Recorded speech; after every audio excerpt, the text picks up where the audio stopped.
poll is coming in, bro. Not that many What? people have been. Not that many people have been voting for you, bro. I know, I'm surprised. Yeah, can we just talk about how, like, little love I've been getting on our Instagram? I don't know, Dude, man. I I don't was know why. severely surprised. It's really all for Ben, because the only vote for me was just Jakar, and that's just And that's just Jakar mine and did it Jakar's. because I told him that you hadn't gotten any yet.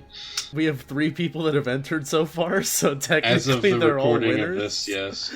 but But there are still 2 more weeks. I will Yeah, say the chances are good. by the time this gets released, it'll be another 2 days for that giveaway. So Yep. if you have not already clicked on the giveaway, then what are you doing with your life? Free Also, dice! vote Michael Free as dice! your favorite traveler. I Or could do what use everyone the else is ego doing. boost. Take it from me and Ben, Michael should be your favorite traveler. It definitely shouldn't be either of us. He's Yeah. the first, and he's the one who makes He's it happen. the best. If you guys don't vote me as your favorite traveler, go back and listen to the plot twist episode. That's what it's like without Michael. Anyways, welcome to Travelers Tips and Tales. I'm Mike, I'm Ben. And I'm Jake. and this week we're going to be talking to you guys about the process that a DM will go through to write a story for the players. And to help us with this conversation here, to inform you guys as much as possible, we have brought our friend Kevin. Kevin, introduce yourself to the guests. Hello, travelers. How's it going, fellas? I'm doing all right today. It's very hot. How about you guys?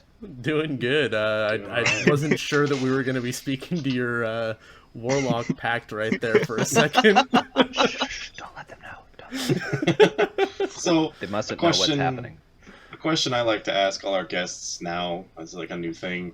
What is your experience with Dungeons and Dragons, just so people know who we're talking to? So, I've been experienced with Dungeons and Dragons for a couple years now.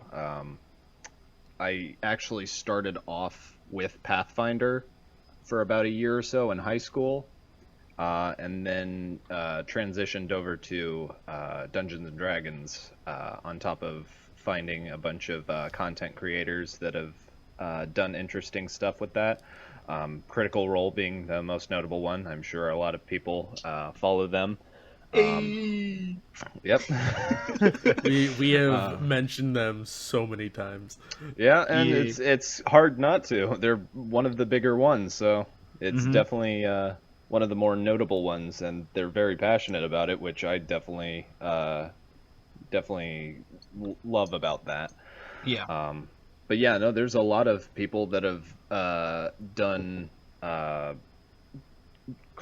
D&D related things besides Critical Role. It's just Critical Role is one of the more notorious ones. Others include Team Us. 4-Star. Us. The travelers. The travelers here. But yeah, so like certain content creators such as Team 4-Star and Rooster Teeth have also done certain D&D related things. In fact, I think a few of them are doing playthroughs right now. But yeah, no, I've been basically following the D&D since college, and basically started hoarding books. I was like, oh hey, these look cool. Oh hey, oh I'm losing money. This is what Oh, it's no. like. I'm broke. It's like, This is what it's like. Oh no. Yeah. Oh no. I have achieved my dream, but at what cost? Yeah, I'm really grateful for people like Critical Role that have helped grow the community to the point that it's at now. I mean, before Critical Role, D&D, yeah, it was popular, but I feel like they've grown it so much just by being that influencer out there that is entertaining to watch, and they have so many like episodes out there. They got a little bit of variety across different systems that, you know, other people might feel more interested in kind of a Wild West theme, and they have some Yeah. one-shots based on that. It's all a ton of cool stuff. I really love Critical Role for that reason. But to stop shamelessly promoting them because they don't pay us to.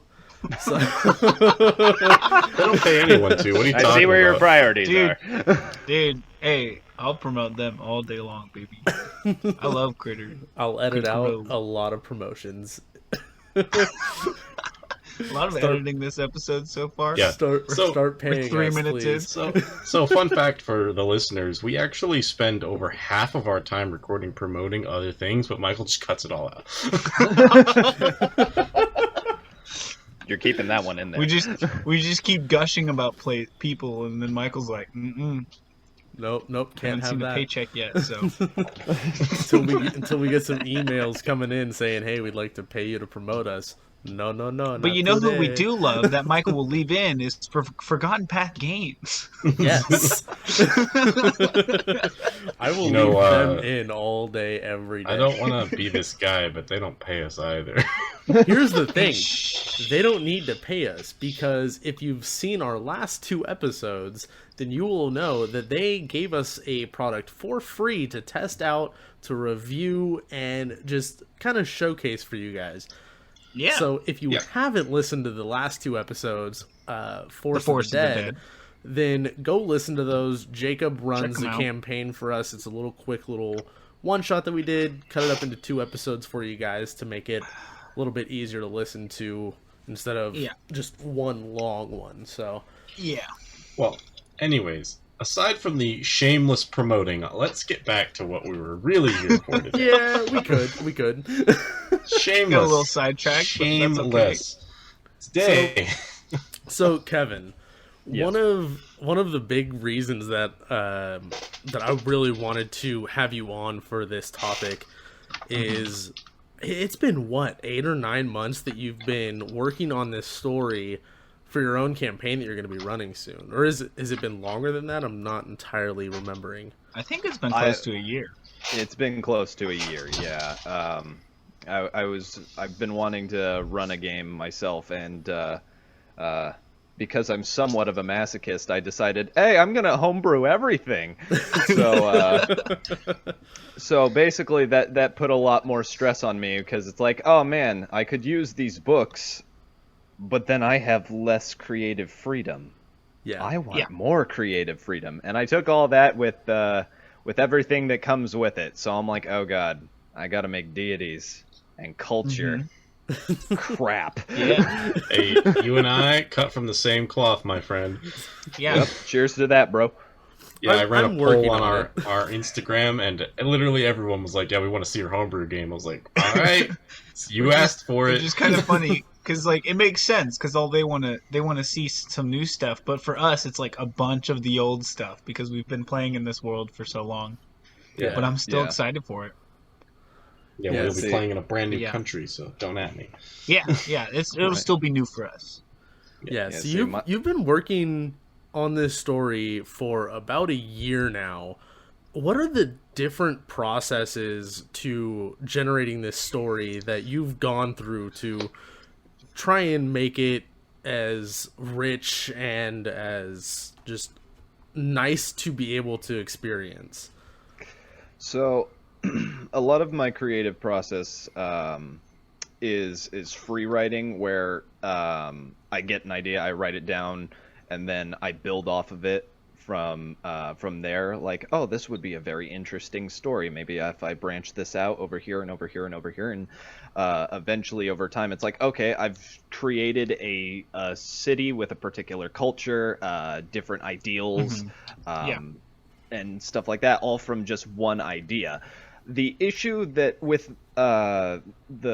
my creative process is that a lot of it just it's I can't just sit down and write it all out, because I feel like it's like I'm forcing it.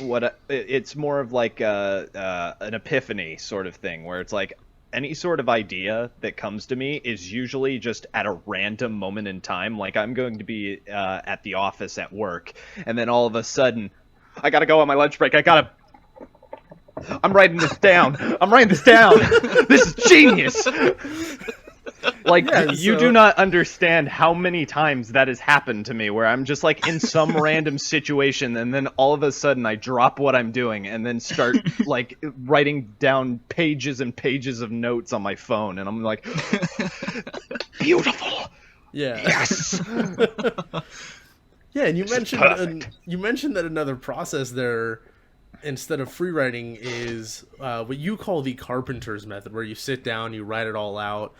You might run back through it whenever you get some time and make some edits to it.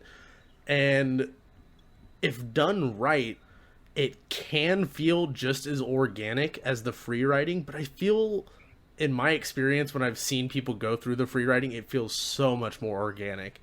And I cannot wait to play in your campaign where we get to see what you have built for us to experience. You've put so much work into it. Yeah, I'm most excited about it because, for the listeners, all three of us, the Travelers, are in his game, and I'm so excited to just hear about Michael and Ben's characters, because the whole time Kevin said, don't say a word to anyone else about your character. And so we're like, this has been a year where each of us has had a character built up, and we have not spoken a word about it to anyone. It's crazy. Yes, this is the longest I've ever gone without, like, expressing the character that I have. I think the only thing we were able to talk to each other about regarding that was what type of character, as far as, is it going to be someone who's more of a frontline fighter? Yeah. Is it going to be a spellcaster, a healer? And a couple of us know yeah, classes. Like, everyone in the party knows that my character is going to be a cleric. Pretty sure. So, you know. But it's like, that's not, like, that's about it. Like, Right. With how I was intending to write the story, like, basically what I did was I asked all of you guys what kind of character that you wanted to play, rather than, like, having a world already set up.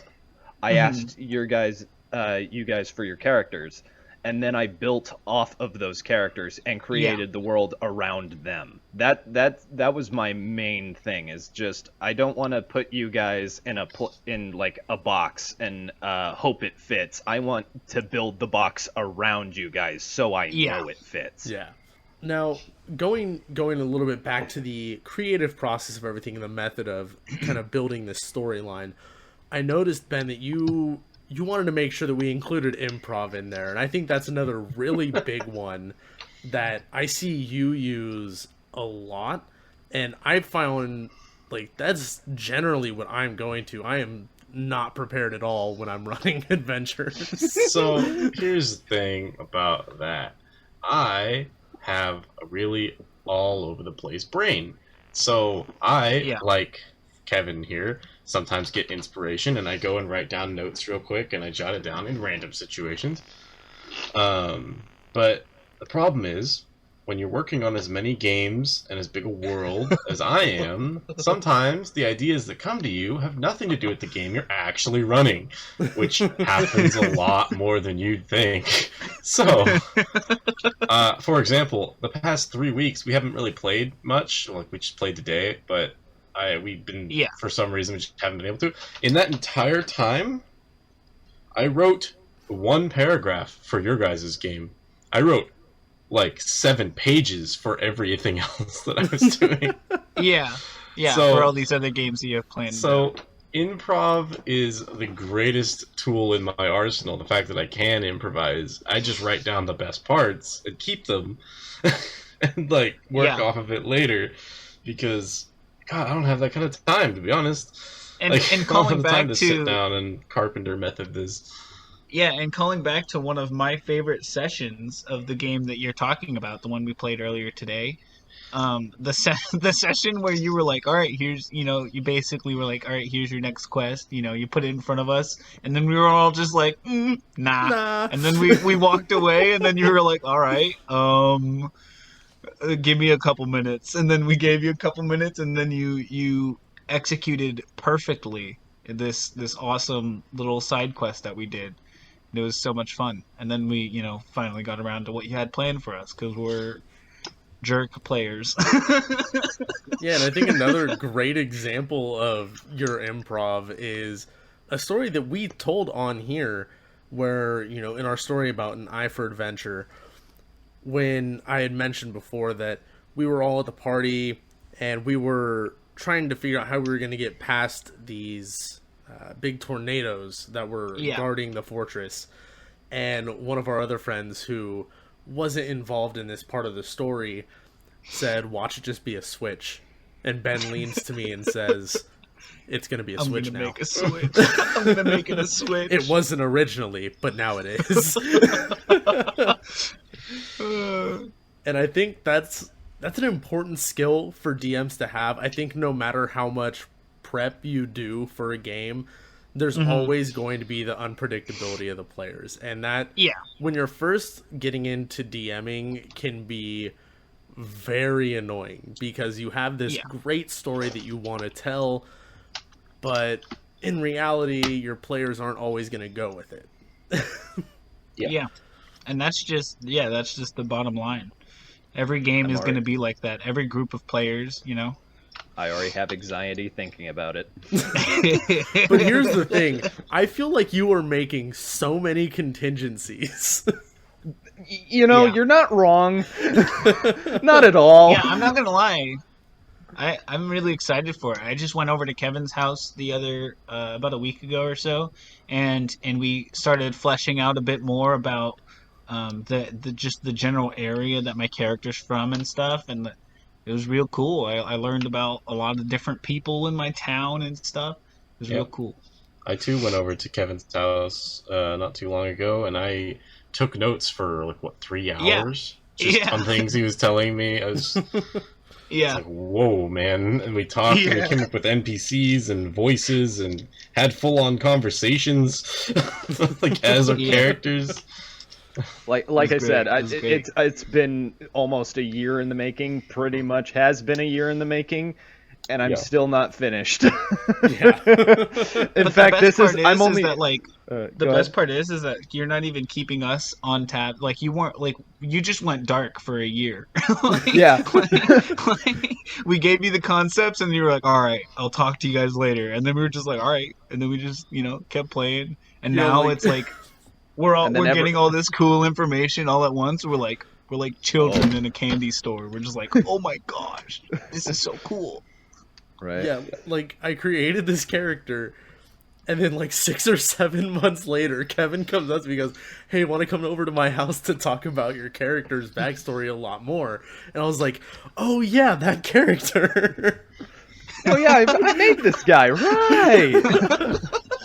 I was just spitballing one day. But yeah, no. I've kept so many tabs on everybody's stuff just to make sure that things go swimmingly. Well, now, Kevin, now we have questions. Oh, now that we have you trapped here on the podcast, we have questions. Tell us. This was all just a ploy to learn the storyline. Yeah, tell us. I ain't an arc. Tell us what you know, Kevin. Who is the BBG? You will never know these secrets. Tell me about my father. Where's my mother? In due time. But to move a little bit forward, we got a little bit off track there, but that's what this podcast is A little bit? known for at this point. Hey, we're professional, all right? Hey, we don't go off tracks, we just go on side tracks. We're professional. It's all planned. They don't know. Yeah, so another huge thing is no matter what your creative process is in writing this story out and figuring out at least the major plot points and everything that you want to have met throughout the story, is almost everybody who DMs can tell you one of the best resources is being able to pull different little things from, art or literature or media whether it be video games or movies or TV, whatever it is, and being able to utilize at least even a small aspect of that into your game. Kevin, what is your experience with being able to pull from those things as you create this very intricate storyline? So, I've been into lots of RPG style games ever since I was a kid. Like Mass Effect, Dragon Age were two very big ones in my youth. I just got around to playing Witcher, which I'm kicking myself in the butt just for putting it off for so long, because I'm like, oh, this is actually really goddamn neat. I regret not doing this earlier. Yeah, I'm still on that boat. Right? Pushing off Witcher for no reason. Just like, I'll get to that later. A lot of the stuff in Witcher is pretty up my alley, so I'm like, I feel really, really dumb for putting it off for as long as I have. I have not played any of the trilogy. I haven't read any of the books, and I need to do that the next time I go to Barnes & Noble and get a few more of those books. But yeah, no, a lot of my inspiration comes from various forms of literature, art, a lot of the times art. So like you'll see like fan art and concept art from characters in games, or just random bits of media that is online, and it's just like, oh, that's a really awesome design. And then Euphoria hits, and it's like, oh snap, I could make a story based on like this image alone has given me a character idea, or something along those lines. It's like whenever I'm creating stuff for the story, for the plot, whether it be a random NPC, the BBEG, anything like that, I have multiple tabs on my computer open, which probably is unhealthy for me, but I have so many tabs open, playing various songs, various images, just a variety of things where it's just like, I need 20 plus computer screens just to keep track of it all. And I'm just like, yes, I can connect this here, this here, this here, this here, and presto. That like all of these things inspired me to create this one character. You should invest in a cork board, buddy. Right?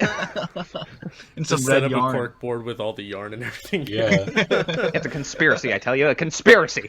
No, I do want to point that'll out. be us. That'll be us trying to figure out what's going on behind the scenes in Kevin's game. Oh yeah, I really intend to do that. Jacob, that was like, you this guy earlier knows this today. Oh, Jacob, that was you earlier today with my game. What are you talking about? Yeah. It's gonna be with you. It's gonna be you guys and mine too. At least that's the hope. There's a lot of things going on. Yeah, Well, now Kevin, I'll definitely try. I do want to really quick. So, Kevin, you used that term BBEG earlier. Yes. For those listeners who are either new to the game or you've been playing for a while but you still haven't heard that term before, that's just what is shorthand for what most people refer to as the big bad evil guy. My Basically, favorite stupid acronym. The big boss of the whole campaign. Yeah. So, just wanted Generally, to throw that like, out the for final boss. anybody who may not have known. The big bad evil guy. I love it. Now, so you had us write up our characters and everything before you fully started digging into the exact plot points and everything that we're going to go through in your campaign. Correct. Yeah. Explain to the listeners your thought process on that, on why you did that, and what kind of techniques that allows you to implement while writing your story, already knowing our characters. So, to be honest with you, the main reason I had you guys create the characters first is so I can hopefully avoid, for the most part, you guys going on a sidetracker. It's like, I don't want to do this. That was the main reason, I'm going to be honest with you. But, to give us a sense of determination. Exactly. Like the whole thing with you guys creating the characters first before anything else was so I could build the world around you guys, have it make some sort of sense, and also have what your characters' goals are as part of the story. Like every player, like they have some sort of thing, like their character, they have some sort of thing that they want to accomplish, some sort of goal, whether it be revenge, whether it be to search for answers, whether it be a noble goal to stop evil wherever it may be. There's some sort of driving force for every character, and what I intended to do was to have all the characters presented in front of me, build the world around it, put the BBEG and whatever other players in their places, and have them all connect. So everybody's story, in one way or another, directly or no, connect to the main plot. And that's what I was hoping to do. And I feel that I have done that relatively well. I've gotten... I've actually given some of my information, not to any of the players, but to a couple acquaintances of mine, about the whole plot and what I intend to do. Like every single step of the way, or at least a lot of the things that I've major plot points that I've brought to their attention, and they're like, whoa. I'm like, yeah, right? I've had this going on for so long, and I needed to share it with somebody or I'd go nuts. Kevin just gives him those like crazy eyes of some lunatic who's been living in the forest for 7 years. It's just like, I mean, you see them too, do you? I mean, to an extent, that's kind of what it's been like for the past 5-6 months in America. We're driving our friend insane. Confirmed. Well, and that was one of the cool things that I loved when I went over to your place and we talked about my character a lot more, was I got to kind of see how in your world my character's race and his ancestors were treated, and how they kind of migrated across to a new part of the world, and where they're from, being able to know a little bit about that architecture and the environment there. That was all stuff that was super cool to be able to learn, and it was something that I was actually invested in because it had so much to do with my character and so much to do with the creation of the world. Yeah. Yeah. It was super cool for me as well because my character gets a little bit of information about everything. Like from every part of the world, I know a little bit about it. So I got like this huge overview of the whole world he's made, and I was like, "Oh my god, this is awesome!" Yeah, I was kind of in Ben's boat a little bit too, because my general character's family kind of like moved parts from where my race normally lives in, so I kind of knew a little bit about everywhere. It was pretty cool, and I mean, props to Kevin, just his brief descriptions of every place kept me the most distracted person I know attentive the entire time, I was Yeah, like, definitely. cool. That was This is the cool. entire goal. And I'm just like, considering how excited and hyped up you guys are all for this campaign, I'm like, I really want to get started. I'm still behind. Well, it's not so much that I'm behind. I'm actually way ahead. Like I've written out and planned and developed stuff for at least months at a time. But you're Kevin- behind where Kevin- you want to be. Yeah, I Says he's pretty much behind. want. I want the world to be like developed. Like I want every corner of my map to be completely done. Like I know what this is. I know what this is. I know what this is. I've only I love finished it. one of the 3-4 continents, and I'm like, he says he's behind, but he's ready for us from levels 1 to 15. Like, yeah, pretty much. See, and that's one of the things that I struggled with. So a while back, I actually ran maybe 2 sessions of my own campaign. I had almost no development put into it. I just decided to use the map from the Elder Scrolls. Just use that as my base map and just run with it. And the biggest problem I had was I knew nothing about the goals of my players' characters. So, they didn't really bite too much at the main storyline. So I tried to throw a sideline at them, and their characters were just like, we don't care. I was like, man, this really sucks. You live and you learn, right?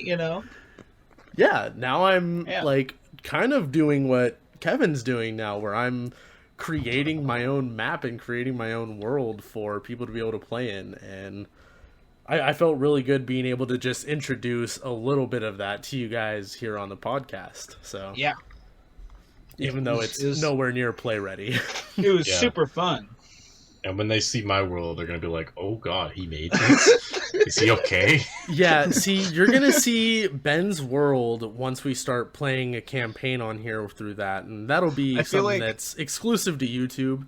So you can check out our YouTube channel once we start getting that going. But once you start seeing that, you're going to be like, wait, you've only been playing D&D for 3 years. Why do you have a world this massive? I feel like all of our listeners are like, right now they're talking like how Michael's like talking kind of down on himself. He's like, oh, it's fine, Michael, you're doing great. And then they'll get to Ben and see what we all this time have low-key like held as a standard, just because Ben has been the most consistent and common DM in our group, and they'll just be like, oh, I see now. I could be wrong here, but Ben, tell me, if you were to condense the amount of time that you've spent creating this world and cut out any time where you were doing other stuff in life, just on world creation, you'd say what, 6 months of time? See, that's a difficult question to answer, because a lot of the time, even when I'm hanging out with you guys, or if I'm playing a game, or if I'm watching something, I'll be writing. Even when I'm at work. Yeah. I can attest to that. Yeah, I'm pretty sure even when Ben is playing D&D, he's writing D&D. So like, even that's if he's a good question. I'd say 6 months would probably be a light estimate. I don't know. Maybe definitely a year. No finite answer. I would say the amount of time I've spent playing Skyrim is about probably where I'd put that. Oh Lord, that's a lot. I have over a year clocked in Skyrim for anyone who didn't know. Literally over a year. Which is everyone but the four of us. Yeah. All the listeners. And Hayden. And Hayden. It's so crazy just how much work a lot of people in our group have been putting into their own games lately, and that's another reason why I wanted to bring Kevin on here, was just because he's put so much work into there. I wanted him to be able to share the process that he went through, to maybe be able to help some other DMs know that Ben isn't the only DM going to this much trouble for us. Yeah. Hey, claps from me, because I'm one of the few in our group that isn't doing that right now. Yeah. Pretty much all of us are. Yeah, we should just start like a guild of dungeon masters who just run all their own homebrew worlds, and then just condense them all into one multiverse, and then like sell that as like a product. Bruh. I'm gonna be honest, Ben. I don't want to spend the next 20 years developing this one product. Unless I'm getting paid for it. No, not at all. Aw, come on. At least Kevin, that time you could do fun stuff. All right. We down. All right, cool. You guys can do that. I'll let you run the merchandise. I'm already running We're the selling giveaway. T-shirts. Oh man. Although I would put it. How would I say?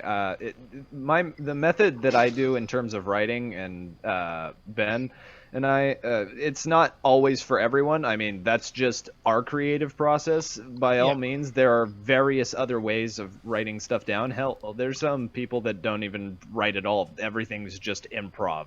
And that's okay to do. It's just the way I like doing it is that I want there to be like a clear, concise story and a world around it. And I'm can't remember everything off the top of my head. I mean, Yeah, a I lot of know. it is in my head, but I need to I put know. it in paper. For the first year, maybe more of me DM, like year and a half, everything was in my head. And then eventually I hit a point where I was like, okay, it's getting too much. I have to start writing it down. And then I got this like stupid little $10 journal from Walmart. It had like 500 pages, and I filled that just with notes. And then I was like, oh no, I'm gonna start doing this on like a Google Doc. And then I got like 30 of them. Yeah, I know our friend Hayden who's another one of our friends that is building a world right now. He kind of does a little bit of both. He kind of like he'll get that idea, and then he will sit down for a bulk of like hours just going on. Like once he gets that first idea, he can kind of crank it all out. The most I've heard of him sit down is he went without sleep for like 3 days, and he just had a binge session of just writing. Yeah. Yeah, see, that's Yeah. madness. Hayden Yeah. is like he's building just as much depth I want to say as like the rest of you fellers, and he's like cranking it out. And like we started talking about his game like maybe 2 months ago. Yeah. Crazy. I respect his He's- resolve, yeah. but He's just hammering down, dude. It's great. Yeah, and I mean, so one thing. Quarantine so I was is talking- helping him though. I was talking Fair to enough. Jacob a little bit the other day about it. I was mentioning to Jacob, I was like, as far as like how organized of DM everyone in our group is, you see the organization a lot more with Hayden because he shows up, he has this big binder full of all of his notes. He has a journal that he's been writing that have all these different tidbits of information that characters learn throughout the story. Yeah. And then And a bunch more that no one knows. yeah, and there's just all this stuff. And then Jacob pointed out to me, because, I mean, I was getting a little carried away talking about the organization. He was like, Yeah.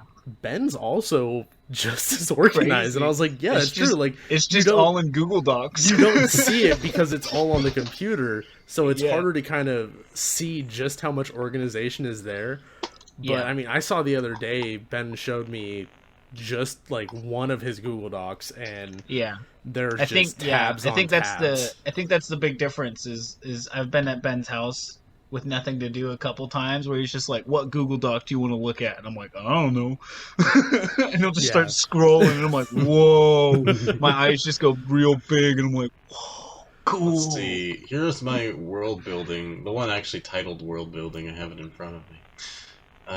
It is. How many pages? Where do you see pages? If you scroll, I guess. it should be near the 75 top. pages. 75 pages. Oh my goodness. And I have to scroll to see all of my titles. And then I have one for the game I just ran today, the Royal Flush. This one That's what we call ourselves. Yeah. is 9 pages. That's not bad. Not too much. It's not bad. Not bad. But at that all. that is in the world that is the 79 page world, you know. So And so, in terms of knowing your players and being able to work their characters' stories and their goals and everything into the story that you're creating, yeah. Ben, you also wrote on this one, improvise, Yes, I did. with a little bit of expletive there. Yes, that I did. Now, I have a perfect example of when something like this came into play, but I'm curious, what do you think about immediately when you wrote that? So, in terms of knowing your players, writing a story around them, sometimes your players, even if you're sitting down with them for the first time ever, which I did with you guys, I didn't know anything about your characters, didn't know anything about that at all. And as I went along, I kind of learned a little bit, took some notes, right? Took some mental How we notes. play and but all that, yeah.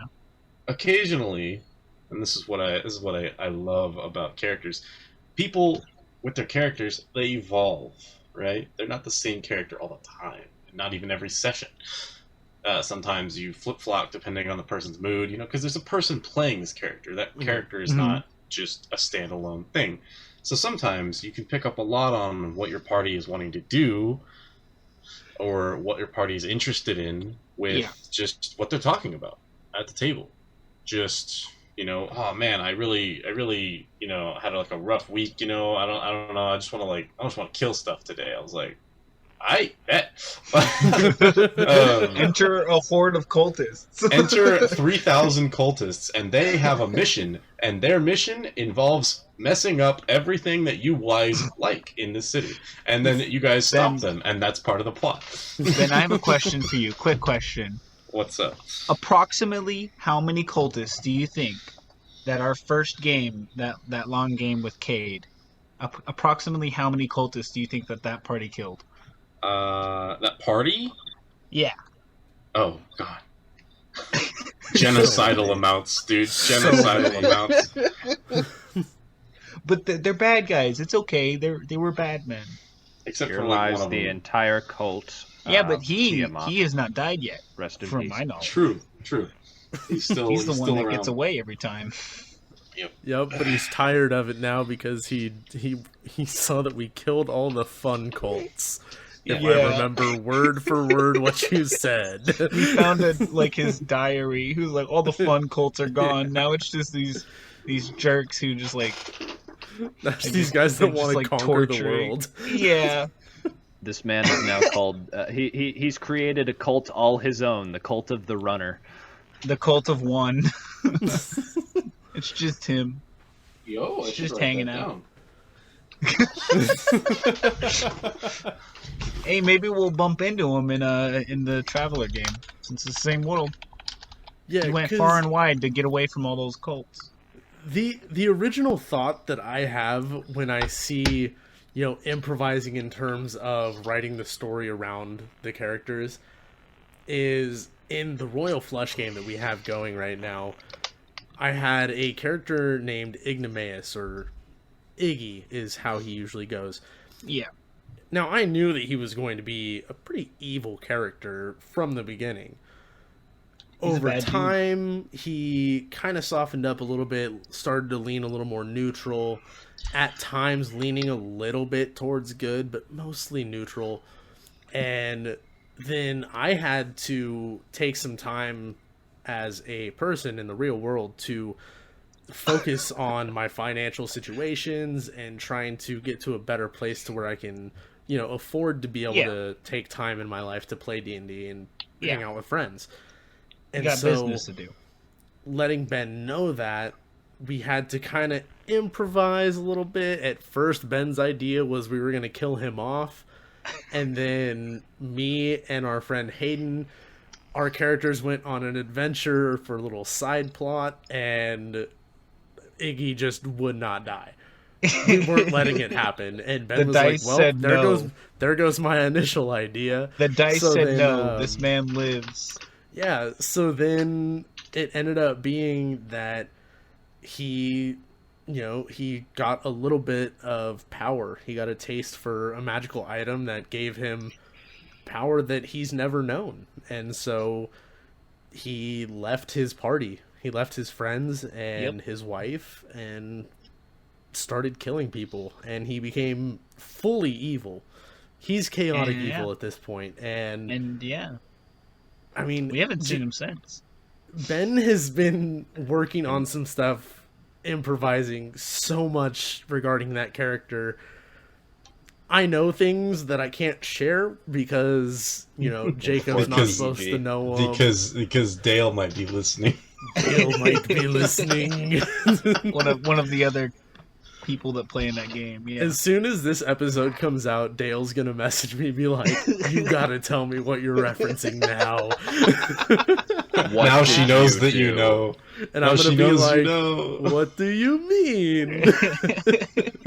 Because every time we get into a part of the game where her character has these like little visions that may or may not involve my character, I don't even know most of the time if it does. And she instantly messages me on Discord. She's like, "Tell me right now, is this what's going on?" And I'm like, "I don't know." Listen, me and Ben have done some talking about this, but not to that extent. Ben keeps most of it to himself, so I don't share it on accident. I feel like, Ben, you're pretty good at letting a lot of people in the party know what's going on with their other characters, trusting that we don't metagame, of course, but never letting it get to the actual person.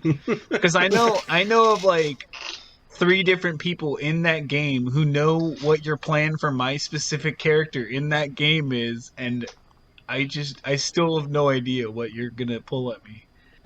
Yeah. Yeah, I know Michael's one of them, so. Yeah, it's like Kevin said. When you've been planning that much, you have to tell somebody, right? But you Yeah. can't tell the person who's involved. So you tell everyone else. Exactly. I like leaving all the players in the dark. Yeah. I want to see the surprised look on their faces when. Hey, things and then happen. if someone rats, just kill off their character or something. You know? Oh, you mean like Power someone move. did? Oh, wait, I can't tell you about that. Ooh. Ooh. Yikes.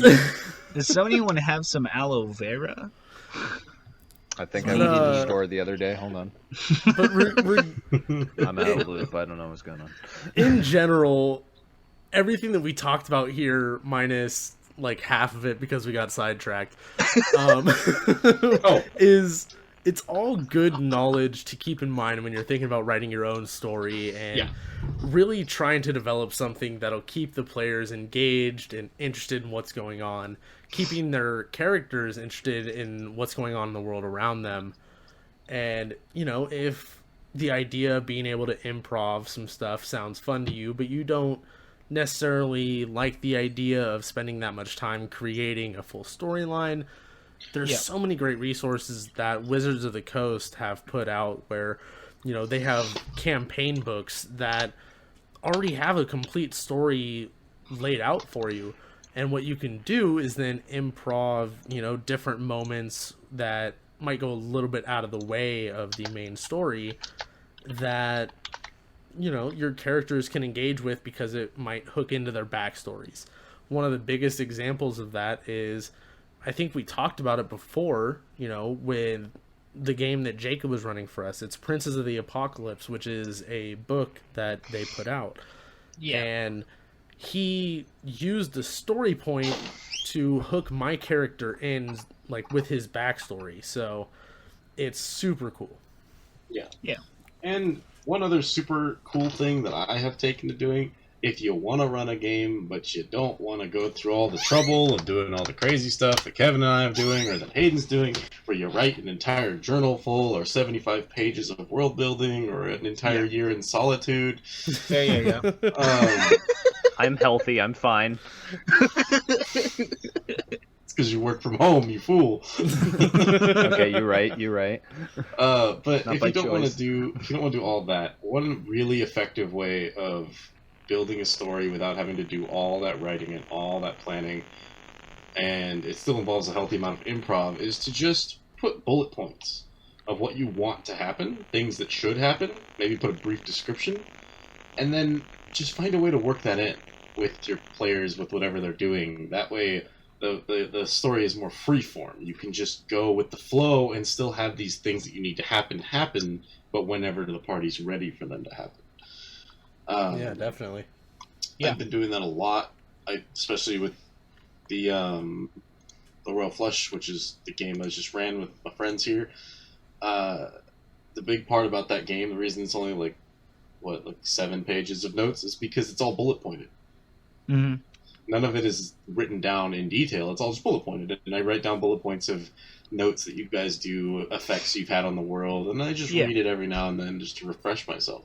It sounds like it's kind of a mix of the improv point that we were talking about earlier and kind of like the free writing, you know, because it's like, you know, I don't know, it's just you got the main parts that you want to hit upon, but then, you know, all the in between parts that, you know, maybe is not as important to you, you can still think up on the spot, you know. Yeah, exactly. Which can be effective. Yeah. Unless you guys have any other notes that you want to add, I do think it's about time that we start wrapping up today's episode. So, Kevin, did you have anything else that you wanted the listeners to know about the different ways to kind of go about writing a story? At this point in time, I don't think so. I pretty much addressed what notes I wanted to. Again, my method of writing isn't for everyone. I if that's not how you wish to do it, you're more than welcome to do it however you choose. It's just I wish to share my method of writing as painful but as rewarding as I feel it's going to be. Well, one thing is, if you guys, the listeners, have any questions that you want to maybe ask Kevin about how he does his world building, you can go ahead and look at our Patreon. And if you subscribe for just the lowest amount, you get access to our exclusive Discord where you can talk to anyone who's ever been on the podcast. Isn't that neat? Isn't that neat? It's Yeah, incredible. and extending Michael's offer that he made last episode, the first 3 people to sign up are eligible to come on the podcast as guests. Yeah. Yes. And honestly, being able to come on here and share your thoughts about the game and, you know, be able to talk with us about that kind of stuff, I feel like that's something that would be really cool. That's something that I would love to do with any like groups that I might listen to on podcasts. Oh yeah. And that's why I wanted to be able to give you guys that chance to do it. So if you guys haven't signed up yet, please do. Seriously, I think our lowest tier right now is $3. Sign up for that and you're good. Yeah. So it's actually $1. Oh, is it $1? It's just $1. $3 our next one, or? No, it's just $1. Oh, okay. Shows how much I follow our Patreon. Yeah. But yes, so why don't you guys go ahead and let them know about our social media presence? Well, we're on Instagram at Travelers Tips and Tales. We are on Twitter at Tips Tales. We have a Tumblr page of Travelers Tips and Tales. We have our Patreon, of course. You can also email any questions that you might have for us, and we'll try and answer them as quickly as possible at travelerstipsandtales@gmail.com. And we also upload all of our podcasts up to YouTube at the same time. There's no delay or anything. You just as quickly as you can listen to them on Spotify or Google Podcasts or whatever the heck you want to listen to them on, you can listen to them on YouTube instead if you want. Pretty Yeah, neat. And if you hang out at Forgotten Path Games a lot, you might run into it. We are pretty. We're pretty consistent on going there. Yeah. Which I go there think, at least once a week. I mean, I don't know. Kevin, how did you get involved with our group, actually? Because I don't remember the story behind that. Ironically enough, I was talking to Jeremy, and Jeremy had been like, "Hey, I'm doing a D&D group, or I'm with a D&D group. I invited you to see if you wanted to join." At the same time, I was also with another friend of mine who invited me to join, and we ended up being the exact same person, because like, oh, I invited Kevin to join us. And it's like, I invited a guy named Kevin to join us too. Was the same guy. Hey. Jeremy. Yeah. And that game that you joined was run by Hayden at Forgotten Path Games. Yeah, and then we What? invited him over No to way. my house to play in the garage so we could scout him for our game. Yeah. The long con. And then he joined my game, thus creating Opwalk, the most terrorizing, fearless man I've ever seen in my life. He's so intimidating. Oh But my that God. just goes to show, go to your local game stores. You never know how much of a bond you can form with a group of people, Yeah. and how much you guys will all kind of click together and being able to play these games. I mean, that's what brought literally our whole group together. Yeah, So- literally none of us would have met if it weren't for Forgotten Path Games. Well, except for Ben, Bailey, You know, and Hayden. Ben Hayden. Yeah, And then me and you know, you. whatever. Hey, you know what I mean. Yeah, and you know then what I mean. Kevin and apparently those 2 other guys that We'd be a broken family, okay? We would be I would in be very sad. small little groups. I wouldn't know Forgotten. why, but I'd be sad. Forgotten Paths is the thread that ties us all together. actually Yeah. in this case it's Michael because It's welcome the to it's the Travelers, Tips and tavern. Tales. It's All right, the look. tavern. It's the tavern that we all had as session 1. You know, Yeah, there we go. we all there we met go. up there. Yeah. That's where our story begins. but it won't be where we end. Yeah. I'll drink to that. Yeah, and so May on our story never end, my friend. our Instagram a couple weeks ago, you guys will have seen that Ben put out a poll asking when he starts running a game for the podcast, do you want it in a pre-built world or a homebrew world? You guys all responded homebrew, or at least the overwhelming majority did. I don't know if At the point of this all. I don't know if by the time Yeah. this comes out, other people will have said At the point of something this else. recording, everyone wanted homebrew. So the thing is, we're going to be recording those games, hopefully with Facecam as well, and that game will be exclusive to our YouTube channel. So make sure you guys Yeah. follow us on YouTube, so that way you guys can get Subscribe. those notifications. Ring the bell, all that other YouTuber Punch stuff. that little bell. Punch the like button. Yeah, Smash punch it. that button. Do it. Smash it. Punch it. Beat it up. Mug it. Take its money. Take its money. Swing It wasn't the a war. mugging. Swing the warhammer at the subscribe button. Oh my goodness. Not hashtag totally a mugging. No. Yeah, it was a mugging. It was Totally a mugging. 100% a mugging, Michael. You mugged a man for no Sacrifice all your coin to your patrons. reason. Pretty I much mean- what he said. I didn't say anything technically, but that's another story for You know what another you did do, though? time. Mug him. You mugged him. Anyways, All right, now we're talking about crimes and stuff, and I think we should go. Anyways, thank you guys plead the for fifth. joining us for this week's episode of Travelers Tips and Tales. We're happy to have Kevin on here, and we hope you guys have enjoyed this episode. So check us out on all our social media, check out our YouTube channel, subscribe to our Patreon, do all that fun stuff, and we hope that we see you guys next week. I've been Mike. I'm Not Jacob. bad. This has been Travelers Tips and Tales. Very well.